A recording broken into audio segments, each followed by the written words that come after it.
دوستو یاد رکھنا، تگڑا اور مضبوط جوان پتہ کون ہوتا ہے؟ جس کی نظریں پوری طرح اس کے کنٹرول میں ہوں۔ یہ علامت جوانی ہے۔ جس آدمی کا پوری طرح، دو لوگ دنیا میں کبھی کوئی کارنامہ سر انجام نہیں دے سکتے، ایک جو حرام کھاتا ہو، ایک جس کی نظر ناپاک ہو۔ محمد بن قاسم جب یہاں آئے تھے نا تو ایک دن بڑے پریشان تھے، تو ایک بزرگ کہنے لگے آپ کیوں پریشان ہیں؟ کہنے لگے راجہ دہر سے مقابلہ ہے اور ہماری فوج تو سندھ کے رستے بھی نہیں جانتی، زبان بھی نہیں جانتی، لڑیں گے کیسے؟ 2-4 دن کے بعد ان بزرگوں کی دوبارہ محمد بن قاسم سے ملاقات ہوئی تو بڑے خوش تھے۔ کہا اب آپ کیوں خوش ہیں؟ کہنے لگے وہ میرا مقابلہ نہیں کر سکتا، میں نے تحقیق کر لی ہے۔ کہا کیوں؟ کہنے لگے نظر کا گندہ ہے، اور جو نظر کے گندے ہوتے ہیں وہ میدانوں میں ٹھہرا نہیں کرتے۔ میدان کے لیے نکلنے کے لیے پاک جوانی کی ضرورت ہوتی، تطہیر مزاج ہونا ضروری ہوتا ہے، پاکیزہ افکار اور سچی اور سچی ستھری سوچوں کا ہونا ضروری ہوتا ہے۔ اس لیے فرمایا کہ میرا مقابلہ نہیں کر سکتا۔ حضرت عبداللہ ابن حذافہ کمرے میں تھے تو وزیر کی بیٹی اندر سجی سنوری پہنچ گئی۔ جیسے ہی آپ نے اس کفر کی چال کو دیکھا تو تیمم کر کے نفل شروع کیے۔ وہ ساری رات بیٹھی رہی، رب کا بندہ ساری رات عبادت کرتا رہا۔ عبادت بڑا سہارا ہے، مصلی بڑا سہارا ہے اللہ کے بندوں۔ صبح دروازہ کھولا، وزیر نے اپنی بچی سے پوچھنا چاہتا تھا رزلٹ کیا نکلا، تو وہ کہنے لگی پیچھے ہٹ جا، اب تیرا میرا تعلق کوئی نہیں، میں نے نبی پاک کا کلمہ پڑھ لیا۔ اس نے کہا میں نے بھی زمانہ دیکھا ہے، پر یہ کیا لوگ ہیں، کستوری کے بنے ہوئے، سندل سے دھلے ہوئے، کہ میں ساری رات کمرے میں رہی اور 100 اور 1000 آدمی جس جوان کا مقابلہ نہ کر سکے، اتنا طاقتور جوان کمرے میں رہا اور اس نے نظر اٹھا کے نہ دیکھا۔ او کچا رنگ للاری والا جڑا چڑھدا تے لیندا رہندا ہے، اے عشق تیرے دا رنگ محمد چڑھیا پھر نہیں لیندا۔ میں کہا ایک دفعہ نظر اٹھا کے نہیں دیکھا، کمال ہو گئی۔ اتنے بڑے لوگ، اتنی بڑی سعادت مندی، فیروز بختی، معاملہ فہمی حد ہو گئی۔ اللہ اکبر۔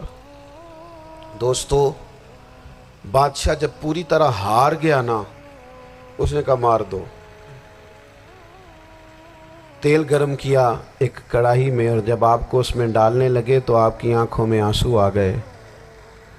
بادشاہ کا خیال ہوا شاید نرم ہو گئے ہیں، کہنے لگا روئے کیوں؟ فرمانے لگے سوچتا ہوں جان ہی ایک ہے، کتنا مزہ ہے اس کی راہ میں جان دینے کا، کتنی لذت ہے اس کے نام پر مرنے میں، کتنا لطف ہے۔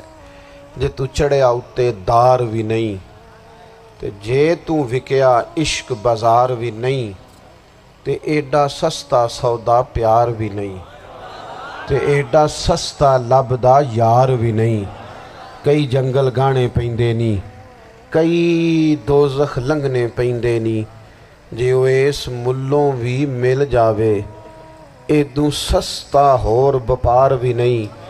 تے کچھ سمجھ نہ آوے لوکانوں وہ کادے نال شہید کرے، ڈٹھی یار دے ہاتھ تلوار بھی نہیں، پر او دا خالی جاندہ وار بھی نہیں۔ کہنے لگے ایک جان ہے نا، تو دل کرتا ہے ہزاروں ہوتی تو ایک ایک کر کے محبوب کے نام پہ قربان کرتا، جب میرے پاس ہے ہی ایک، کروں کیا؟ حضرت عبداللہ ابن حذافہ رضی اللہ تعالیٰ عنہ جب روئے اور بادشاہ نے یہ بات سنی تو بادشاہ اٹھ کے کھڑا ہو گیا، سارے وزیروں مشیروں کو کہنے لگا تم نے کہا تھا نا بندہ ضائع کرنے والا نہیں، یہ بھی ضائع کرنے والا نہیں۔ کہنے لگا میرا ماتھا چومو، تم جیسے لوگوں کو قتل نہیں کرنا چاہیے، آزاد کرنا چاہیے۔ عزیز اپنی زندگی سے نا یہ بہت زیادہ ہرس، ہوس، طمع، اور یہ کسی بات کی بھی ہو، ہرس صرف پیسوں کی نہیں ہوتی ہے، شہرت کی بھی ہوتی ہے،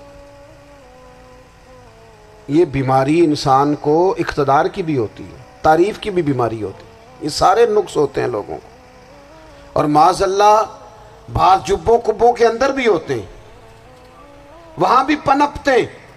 اپنی زندگی جب تک اس سادگی میں نہیں لاؤ گے جو رسول پاک نے عطا فرمائی ہے، جب لوگ آسانیوں میں پوری طرح الجھ گئے تو پھر وہ دور ہوئے اور کفر چڑھ گیا۔ دوسری بات، اللہ کے محبوب صلی اللہ تعالی علیہ وسلم کی محبت ہم سے تقاضا کرتی ہے کہ ہم اس مشن کے لیے کام کریں جس مشن کے لیے رسول پاک نے کام فرمایا ہے۔ ہم سارے کام بڑے مضبوطی سے، سوچ سمجھ کے، تدبر سے، حکمت سے، تقاضوں کو مد نظر رکھتے ہوئے کرتے ہیں سارے کام۔ دین کے کام میں ہمارا مزاج نہیں ہوتا، او ہو جائے گا جی، آپ بسم اللہ پڑھیں جی، شروع کریں جی۔ آپ تقاضوں کو سمجھیں، چیزوں کو دبائیں نہیں، چیزوں پر غور کریں۔ کسی کے ذہن کی سطح پر سوال ابھرتا ہے، اس کا تسلی بخش جواب دیں۔